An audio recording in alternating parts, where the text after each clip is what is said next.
the Bell Telephone System brings you another of its series of programs on science, man's effort to understand nature's laws.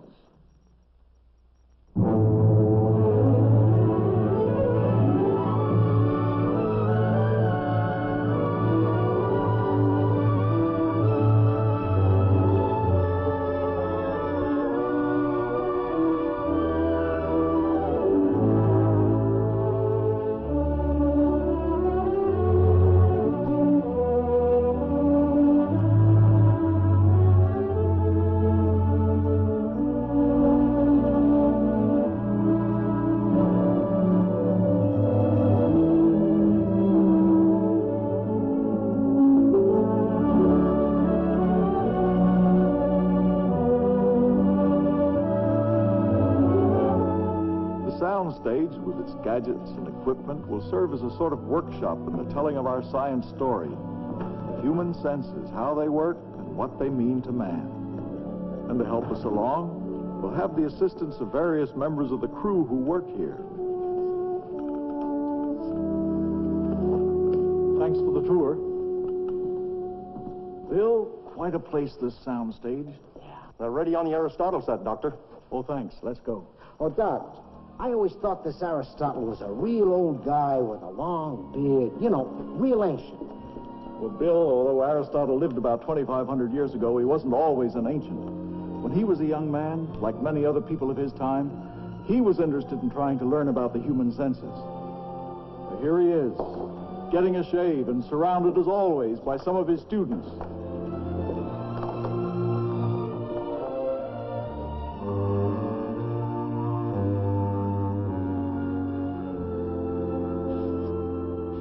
Certainly, there is nothing more distressing to the human senses than a dull razor. Master? Continue, Eudemus. What are your thoughts concerning the human senses? As meat and wine are nourishment to the body, the senses provide nutriment to the soul. All knowledge must come through the senses. All that we perceive and all of the awareness of our daily existence. Then we may summarize thus. These senses bring us touching, seeing, hearing, tasting, smelling, and all that we know of the world comes to us through these 5 senses. So Aristotle was the first guy to figure it out, huh? Well, not the first, maybe, but Aristotle wrote some very interesting things about the senses. Well worth reading today. Yeah, but everything comes to us through our senses? Yes, indeed, Bill. Now, you think about it. Without the information your senses bring you, you'd be like a man locked in a dark cave. Now, in one big respect, Aristotle was wrong. We have many more than 5 senses. And for another thing, we don't hear with just our ears alone. We don't smell just with our noses. We don't taste just with our tongues. Hey, wait a minute, Doc. After 20 years behind this camera, you're not going to tell me I don't see with my eyes, are you? No, in a strict sense, you don't, Hal. Your eyes, like your other sense organs, simply receive impressions from the outside and send them on to the brain. And that gets into my department, Doctor. Good. It's always interesting to see what you animators come up with.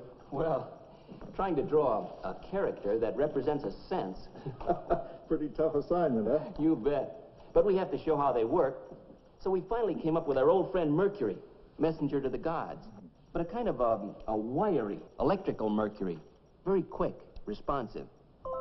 Number 1 supplies us with a big percentage of our information. Reacts to the air vibrations we call sound. One of the 2 chemical senses. Another chemist, taste, specialist, reacts only to salty, sweet, bitter, and sour. Responds to changes in surface or skin conditions. So there they are, the familiar 5. But not like messengers, really. More like dispatchers, dispatching information through the network of the sensory nervous system. Let's see how touch does it. Okay. Now let's take the tip of the finger. That's where the sensory endings of touch are most plentiful. When the skin touches something, our friend here dispatches a sort of signal to headquarters.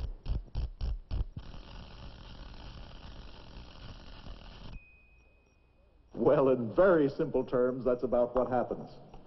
But how that signal gets to headquarters in the brain, That's the first part of our big story.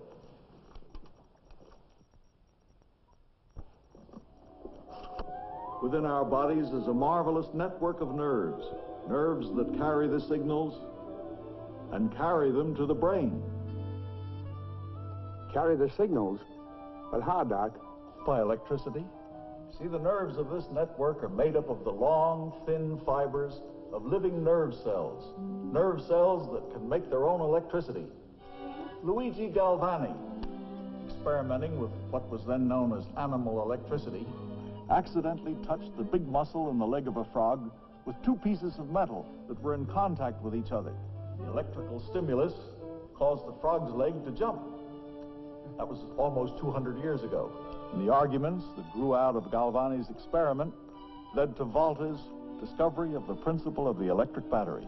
Doc, don't tell me I got an electric battery somewhere inside of me. No, not batteries, but nerve cells. Hundreds of millions of them, each capable of making electric charges.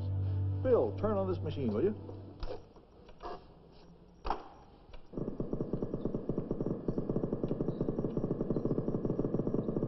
This is an actual recording of the electrical impulses going from a living eye to a living brain. H.K. Hartline of the Rockefeller Institute for Medical Research, who made this recording, is studying patterns of impulses in the optic nerve fibers and how these patterns serve as information for the brain. These impulses race through our sensory system whenever sense receptors trigger electrical discharges into the nerve fibers. Each nerve cell passes the impulse along by discharging its electricity to fire the next cell in the chain. The impulses jump along at speeds up to 100 miles an hour or more. These living cells are self-charging. They recover and are ready to fire again in a tiny fraction of a second. Doc, then this nerve network can carry all the different signals from all the different senses. Yes, that's a funny thing. The senses are all different. The signals are all alike. Yeah, but then how could the brain know which sense is sending the message? Bill, you've just asked the big question. That brings us up to the brain. It's the areas in the brain, the specific areas where the signals end up, that tell us whether you're touching, seeing, hearing, tasting, or smelling. Ever since Johannes Müller, a German physiologist of the 19th century, recognized this, scientists have been trying to understand how the brain transforms information it receives into action, sensation, and thought. After all, it's not the easiest thing in the world to look in on the actions and workings of a living brain. Maybe that's where the animator has an advantage. He can invent one. That's an interesting idea. Look, here's just a few of the hundreds of sketches that we waded through, trying to make our drawings agree with your facts. Couldn't find a place for those 12 billion nerve cells, huh, Gene? No. We soon realized that the best we could hope to do was map a part of it into a kind of electronic headquarters. This is our latest try. And it shows up pretty well on this enlarged drawing. Most of the nerve impulses enter here. From the spinal cord. Uh-huh. And they pass through here to this relay center at the base of the brain. Yes, that would be what is called the thalamus. And the impulses go on upward to their destination. Yes, their destination in the gray outer layer of the brain called the cortex.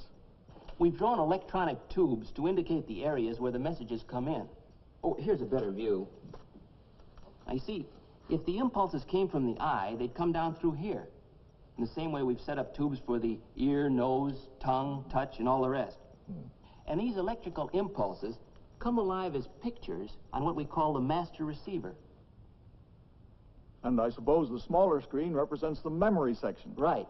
Impressions are recorded and stored there for later reference. Now, here on the master dispatching board, we transform sensory information into conscious action. Walking, talking, and so on. All right, let's see this electrical headquarters of yours in operation. Well, Lou's in charge of the making it work department. So Lou's the one who really has to make these drawings move, huh? Well, I do the thinking and he does the work. Thanks, Dad. Well, Doctor, we've animated a little sequence here about a character we call Joe Commuter. Here he is, undisturbed by any outside stimulus. Like that 7:15 special he takes 5 mornings a week.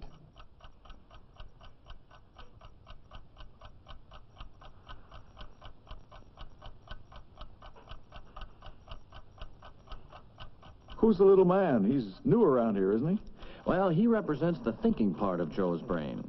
He checks things against memory and past experience and decides Joe's actions on the probabilities of the future.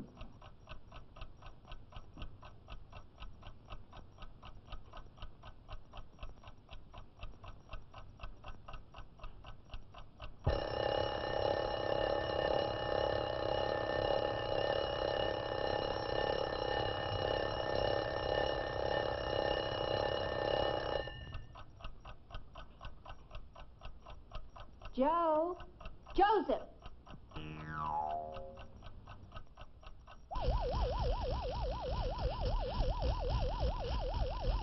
Next on the agenda, breakfast.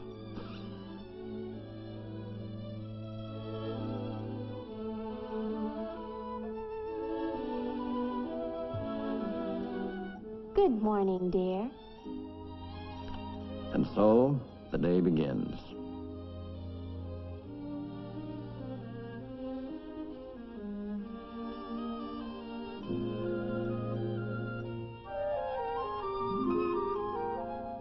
What a beautiful day. It's nice to live in the country. I think I'll walk to the station. Well, what do you know? Wild strawberries. I used to taste wonderful when I was a kid. Hold it right there. Now let's back up and break that action down into slow motion and see what happened. The first thing Joe has to decide is whether these really are strawberries. Now, that's where the eye comes in.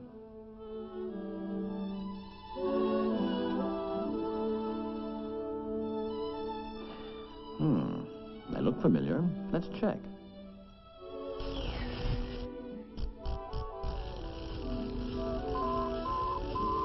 Strawberry, huh? Of course.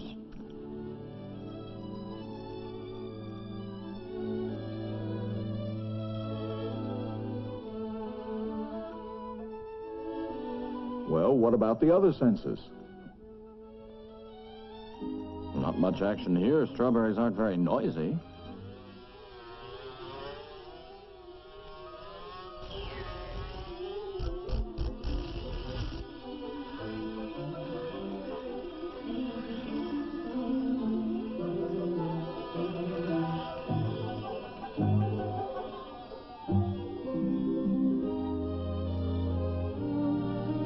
Meanwhile, touch is checking up on everything coming in contact with the skin.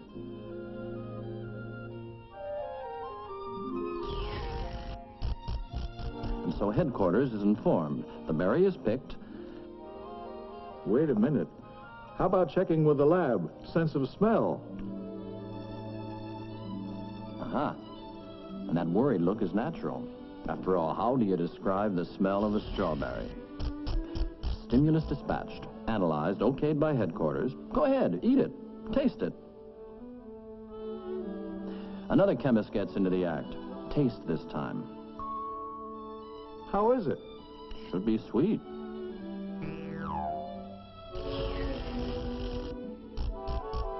Sour? Sour.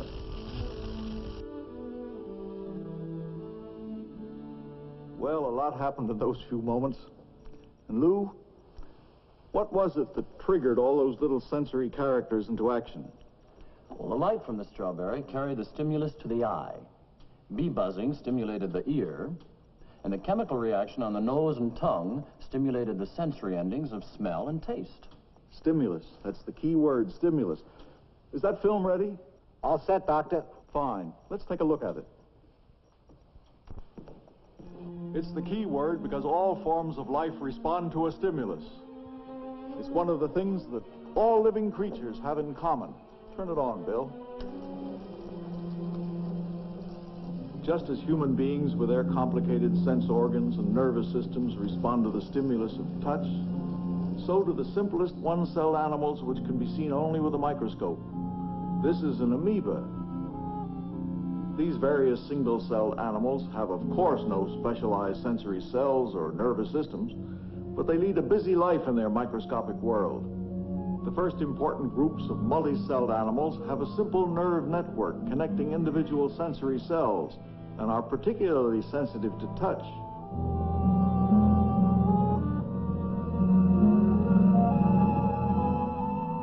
Jellyfish have notches around the perimeter of their bodies in which there are sense organs sensitive to light and to food. This inquisitive-looking animal uses his tentacles for touch, but also has an eye at the base of each of them. These more complex animals have the sensory cells grouped together into sensory organs, connected by a nervous system with a primitive brain. In the insect world, you may find many surprises. The hearing organs of the grasshopper are on the side of his abdomen, and he tastes food even before he eats it, with small appendages outside his mouth. Most insects have organs for both touch and smell on their antennae. In some insects, sight is more important. The dragonfly has unique compound eyes that practically cover his head. Fish can taste all over their bodies. Like other animals, their sense organs developed according to their particular needs. The chameleon can look in two directions at once because each eye works independently of the other.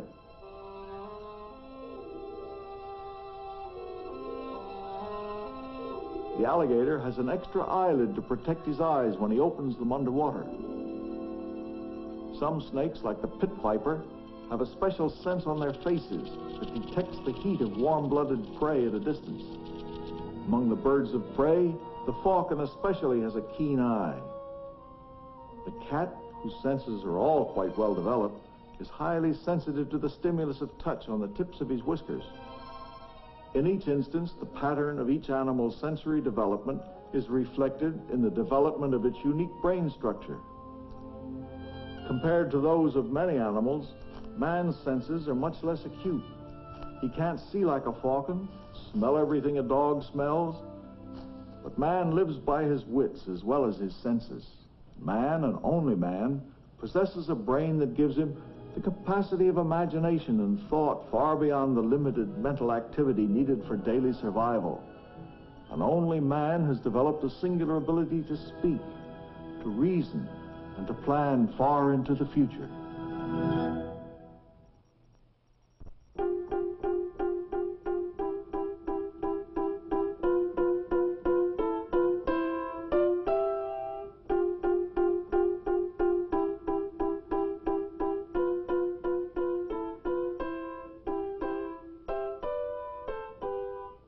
George, I know that this is your office, but what exactly happens here?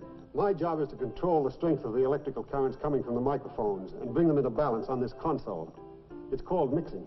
And then it's recorded on film? Not anymore. Magnetic tape. Now, in other words, these sounds are first converted into electrical impulses, and then they're balanced and amplified in this console, and then recorded. That's correct. That's a lot like the ear works. Vibrations, electricity, sound. So it is. But George's ear is a much more complicated instrument than the equipment he operates. How does the inside of the human hearing apparatus look to an animator, Gene? Well, I'll tell you, Doctor. Let's find out by following the sound of chopsticks right into George's ear. The outer ear is shaped somewhat like a funnel ending at the eardrum. The surface of the eardrum is pushed back and forth by the vibrations of the sound waves. The movement of the eardrum sets the ossicles in action, three little bones commonly known as the hammer, anvil, and stirrup. This film shows the human eardrum, which is only about 1/4 of an inch across. These are the ossicles at work within the human ear. The tiny stirrup works with a rocking motion, creating pressure on the fluid of the inner ear, the cochlea. Driving back and forth, this little lever mechanism increases the pressure about 10 times. And now we discover what really happens to chopsticks. Here's a simplified view of the cochlea. It's lined with the thin basilar membrane, which contains 24,000 hair-like cells. In this illustration, they somewhat resemble the keyboard of a piano. The sound waves, now transformed into fluid pressure waves, disturb the hair-like cells along the basilar keyboard according to the pitch of the notes. Each pitch vibrates a particular group of tiny hair cells, triggering electrical impulses that proceed along the auditory nerve and form a brain pattern which to us means music.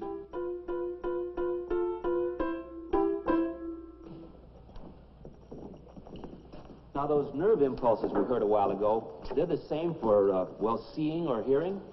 Well, to answer your question, Bill, come in and help me, will you?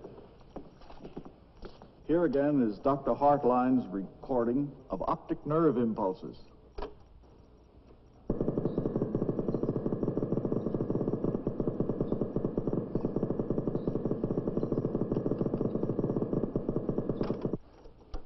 Dr. Lloyd Beidler, Florida State University, has made these recordings of impulses originating in the taste buds.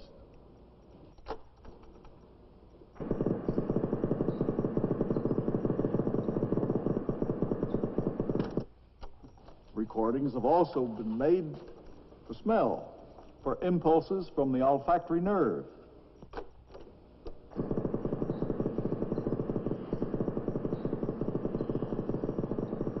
They're all the same. Yes, the impulses for all the senses are the same. There's another interesting thing a little further on this roll here. As the stimulus from outside increases, the number of impulses goes up accordingly. These things were first demonstrated in the 1920s by E.D. Adrian of the University of Cambridge. It's the same with all of our senses. Taste, for instance. This time, the chemicals of food or drink excite the hair-like cells of the taste buds, which line the crevices of our tongues.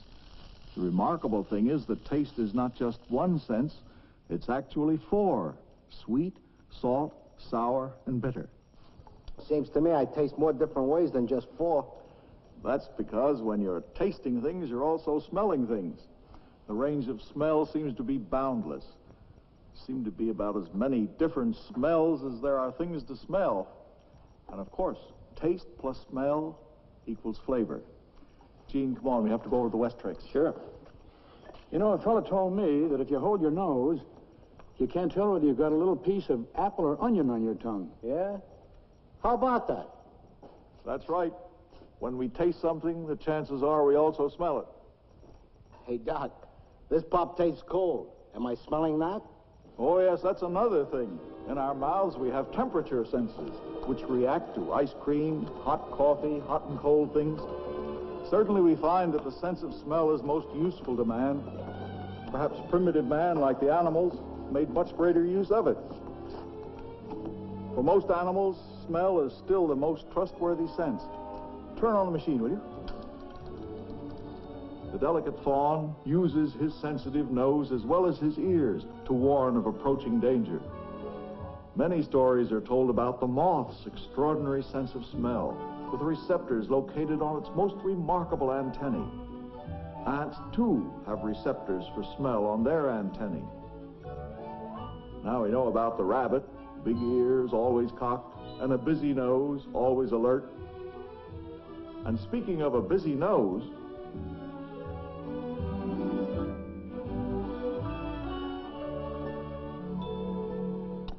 Bill, in the case of the dog, do you know what he was smelling?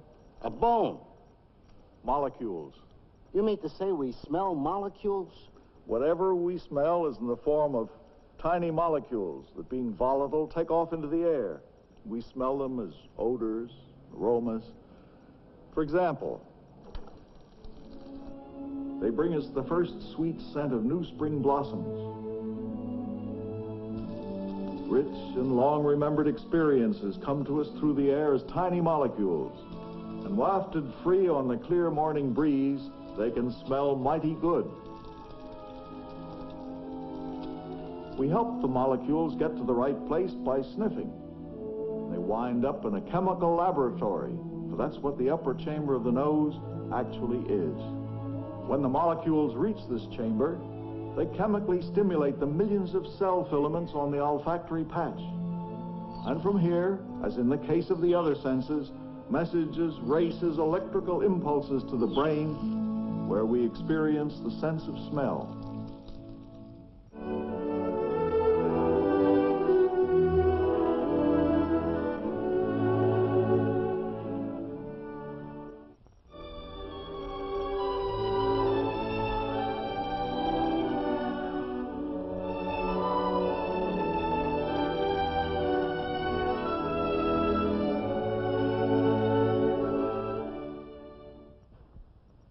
Doc, before you get to the science of how we see, I'd like to introduce you to the big eye. Well, it's true. The human eye has often been compared to the workings of a camera. You step right this way, Doc. Now, suppose we start with a lens. You can see inside the sun box. The light coming through the lens is focused on the film. Now, this is the iris, and we can regulate the way it opens and closes to admit various degrees of light. Now, suppose we look at the side.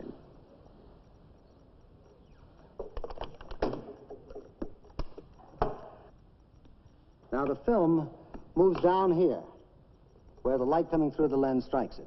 So this is where the negative is exposed. Yes, that's right. Well, Hal, your camera is a fine machine for taking moving pictures.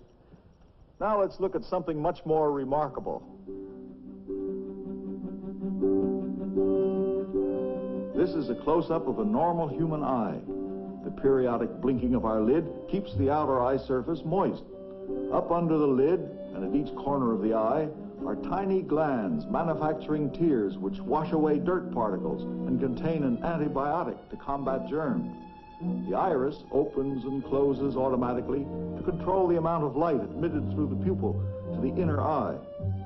Ever wonder what a doctor sees when he looks inside your eye? Well, here it is, the retina, the only place in a living man where some of his nervous system can be seen. This part of the eye compares to the film in the camera. It's on this delicate screen that all objects of our vision are transformed into myriad electrical impulses. This is the blind spot, where the nerve fibers of the retina come together to form the optic nerve, which bundles them out to the brain. There are no light receptors at this point, so it is, literally, a blind spot. Now in this diagrammatic side view, light reflected from an object strikes the transparent surface of the eye, the cornea. The iris opens or closes to the correct aperture. The light passes through the lens, which brings it into focus on the retina. This curved screen contains over 125 million tiny light-sensitive cells, each capable of dispatching an individual message to the brain. In this photomicrograph of the cross-section of the retina, we can actually see some of these cells. This depression is the fovea. Here we have our sharpest vision, concentrated in an area the size of a pinhead. This is the visual center of the eye. Looking at something means catching its image on the fovea. We have two kinds of light-sensitive cells, cones and rods. The cones in bright light transmit our color vision. In dim light, they cease to work, and the rods take over. The rods transmit our vision only in black and white. This is why, as daylight deepens into dusk, colors dim and fade away. Here's a diagrammatical close-up of the rods and cones. Each rod and cone is sensitive to light because of a pigment contained in its tip. When this colored substance is struck by light, it's chemically changed. This excites the nerve, sending messages to the brain, which enable us to see. This, then, is the human eye, an organ which inspires poets as well as scientists, for it is the eye that gives us the colorful, ever-changing world of vision. In order to examine the last of Aristotle's five senses, the sense of touch, let's drop in on this gentleman to whom we have already been introduced. Return again to that road map of his sensory system and out to that suburb we visited before. And it's a well-populated place, because in one tiny area we find not only the sense of touch, but at least four other senses. These are true senses, just like Aristotle's major five, for each has its own signal system and nerve endings that can be individually identified. For example, these are the free nerve endings of pain. There are millions upon millions of these tiny filaments throughout our bodies. Well, Gene, why don't you try one of your real-life dramas to show how this team of senses operates? Okay. Let's take the situation of a lady testing a hot iron. Bill here has consented to act the exacting role of housewife. I'm one of those martyrs to science you hear about. Okay, let's run through the whole act. Oh, bravo! And here's the way it works.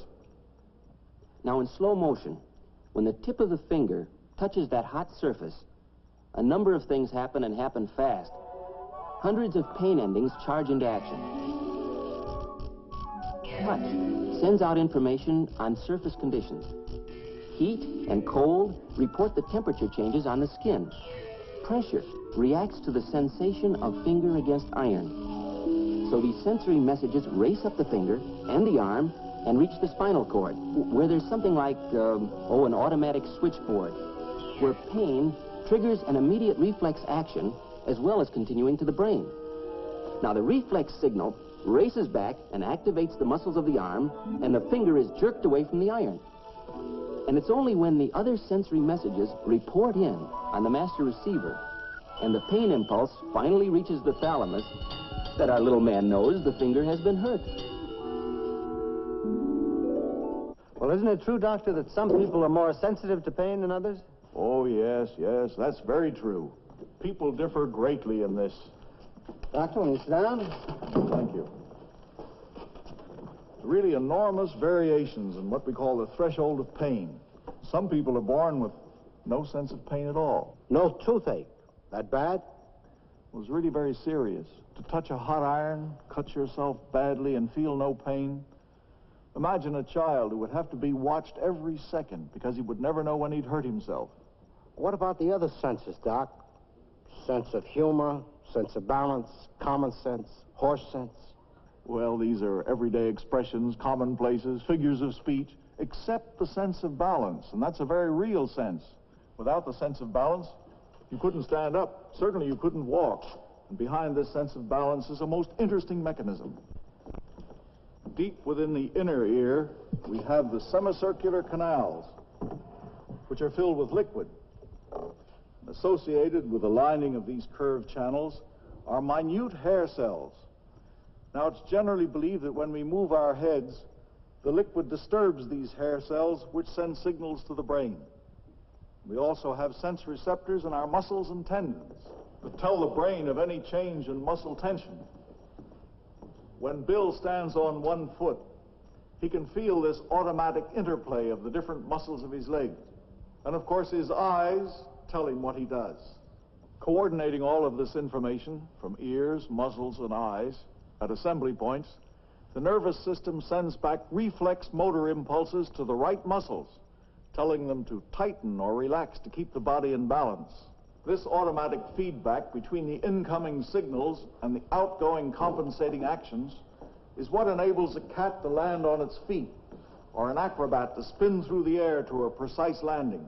Now in slow motion, we can see what happens when a cat is dropped from an upside-down position. His eyes and the equilibrium organs in his ears cause him to right his head. This puts an uneven tension on the neck muscles, and their tension receptors excite reflexes, which bring the body back into alignment with the head. Like the falling cat, we too are constantly getting sensory reports which themselves induce the next motion. This series of reflexes, involving what is known as feedback, results in controlled and accurate motion. Hey, Doc, what do they got to say about tickling? Well, seriously, some physiologists say that tickling should be considered a real sense. I'd like to see you make a character out of that one. You know, the more we talk about the senses, the more characters we seem to be getting. It's getting to be like a regular three-ring, Circus? Yeah. Ta-da!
and go back again.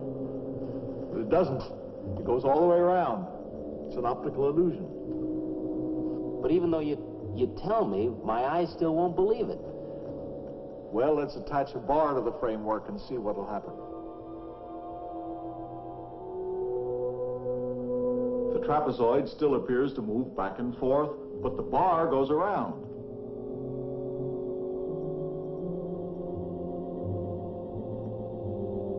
No, I'm really mixed up. Well, let's move up to an overhead view and see what happens.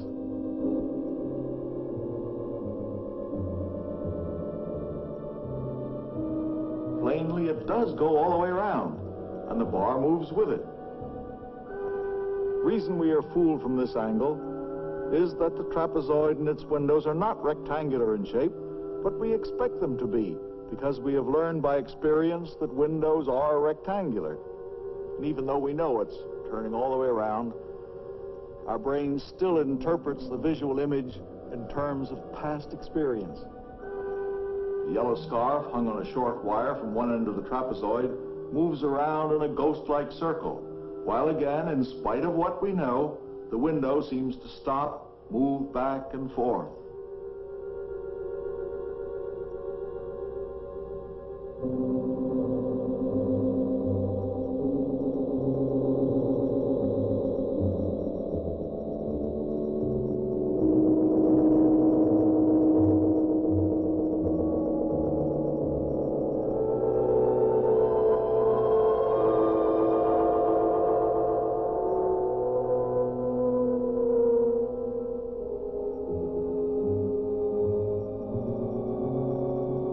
Never trust another trapezoid. Now let's go to Princeton University, where the trapezoid experiment and others relating to perception and past experience were done. It's here in the demonstration laboratory that these windows were constructed. Why do the two heads seem to change size? Answer, the windows are distorted. And this appears to be a normal room. Man and a boy. Watch now. The man and boy are greatly distorted in size.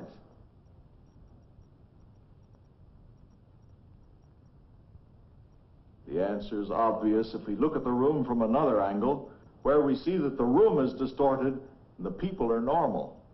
Professor Hadley Cantrell, Princeton psychologist, can tell us the significance of what we have seen. The demonstrations you have just seen were devised by the scientist Albert Ames. While they are amusing illusions, they are much more than that, for they demonstrate some rather profound psychological principles involved in all of man's experience.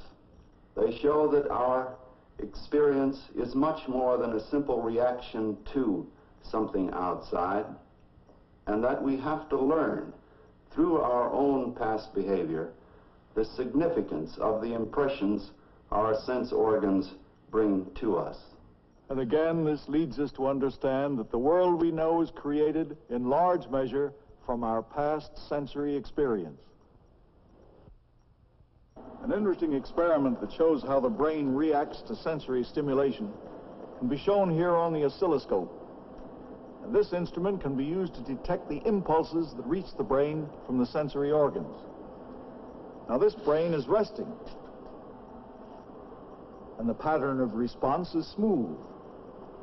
But if the eyes are suddenly stimulated by a flashlight, we see a violent variation in the pattern. Now let's observe what happens when a sudden loud noise is heard. So, outside stimulation activates the brain. The screen's ready, Doctor. Thank you. We wonder how human beings would react in situations where there was a near absence of things happening. What happened to him? Well, in a way, nothing. Looks to me like he's been in an accident. No, this is an experiment that took place at McGill University. Students volunteered to participate in this study of human behavior under extreme and prolonged monotony. Their hands and arms were softly covered to muffle the sense of touch. All harsh lights subdued by a mask. Comfortable beds, quiet, And yet, it was impossible for most of these students to take it for more than 24 or 48 hours. The psychologist D.O. Hebb and his associates, who conducted these experiments, found that deprived of ordinary, everyday sensory experiences, the subjects began to lose touch with reality. Those who stuck it out began to see things, hear things. Distortions set in, hallucinations. Some began to see dots of light, lines, simple geometric patterns. Then the patterns became distorted. Another described hallucinations of little yellow men with black caps with their mouths open. One said he saw the recurring vision of eyeglasses passing in a procession like an animated movie cartoon. As the time went on, these visions became more disturbing, unreal, often frightful. Deprived of normal sensory bombardment, the brain may cease to function in the usual way.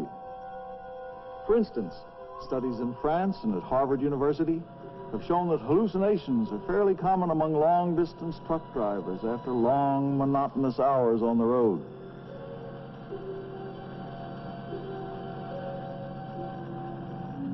The cockpit of a jet aircraft droning along in the stratosphere can duplicate very closely the hypnotic monotony experienced by the students at McGill. Lack of change, little stimulation to the senses, illusion, distortion, hallucinations may set in. What happens to men in an Antarctic whiteout when they lose all sense of distance and all objects seem to float in midair? What is the strange exhilaration known as rapture of the deep that can cause divers to discard their breathing apparatus? These are problems that scientists in and out of the armed services are studying. This centrifuge machine, for example, helps to determine how the human senses function under abnormal conditions. Moreover, we are living in an age when man is extending his senses into far-reaching realms that he once only imagined, to the sources of meteors and cosmic rays. In England, a radio telescope, like a huge electronic ear, can catch faint radio waves broadcast from the distant galaxies and nebulae of outer space.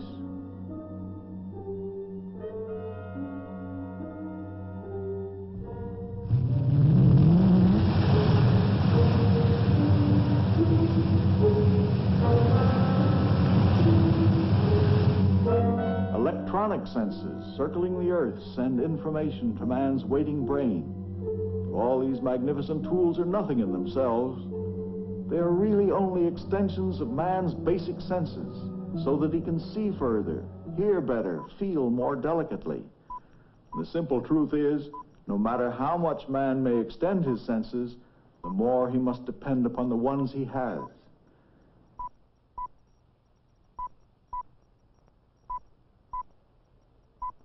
And so, inevitably, we return to our basic theme. We exist through our senses, we are bound to reality through our senses, we learn, we survive, we grow through our senses. In laboratories, hospitals, universities, young men and women, many of them still studying for their degrees, are investigating, exploring, dedicating their minds and imaginations to the adventures of research.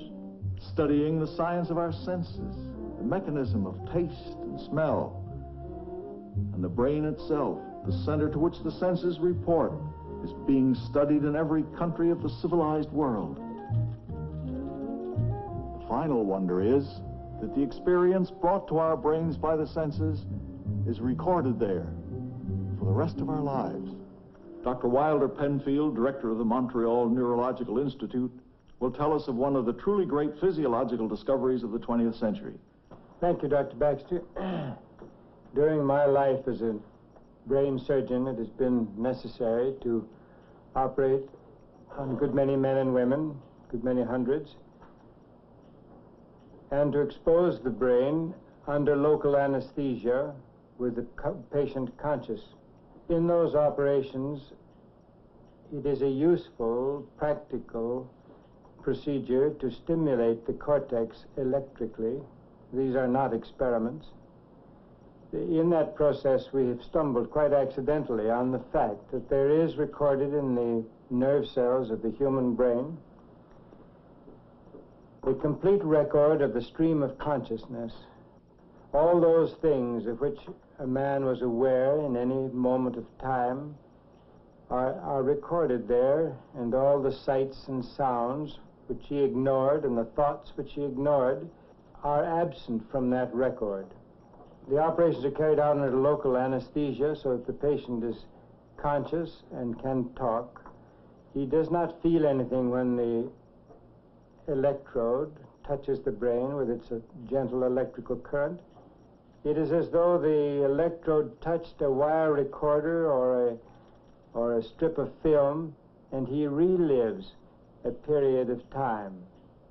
When I talk to them afterwards about how it seemed to them, they say it is much more real than any remembering. It is as though they were re-experiencing it.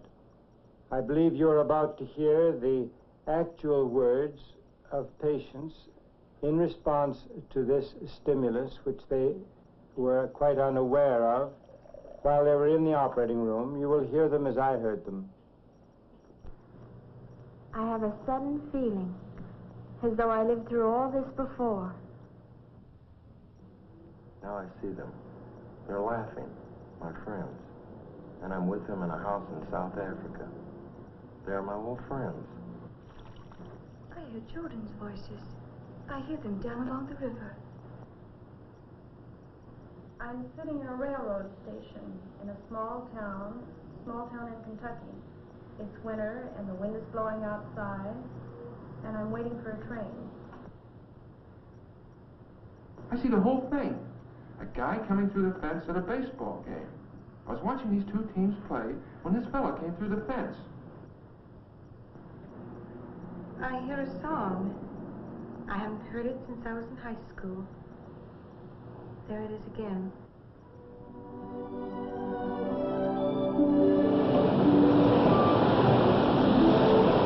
The brain of man contains a record of his past, a living storehouse of remembered moments of all his days.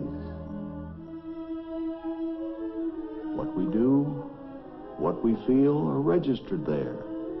Our multiple sensations, the whole awareness of the wonderful world in which we live.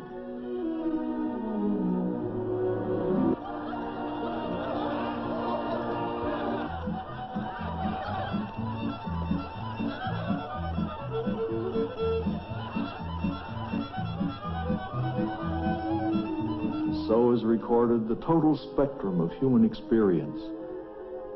A tapestry woven from the memories of past sensations, ever growing and unique in each of us.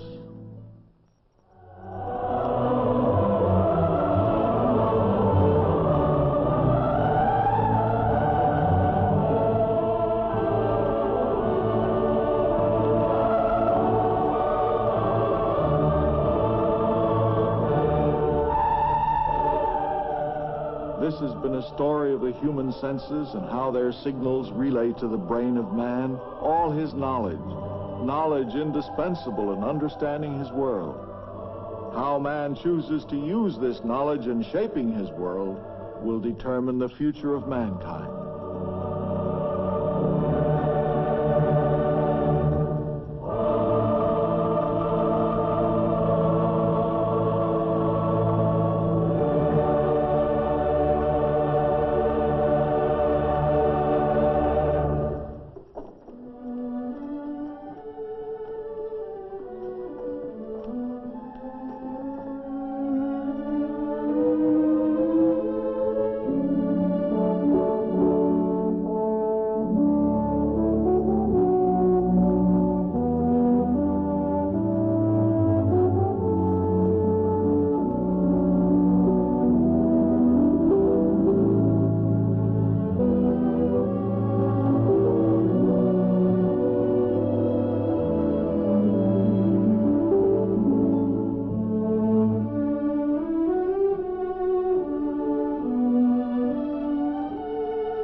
The Bell Telephone System takes pride in bringing you this program and its series of shows on science. we acknowledge our gratitude to the distinguished Board of Advisors, covering the broad range of modern science. Biology and genetics, medicine, bacteriology and botany, chemistry, geophysics, physics, anthropology, electronics and acoustics, mathematics, engineering.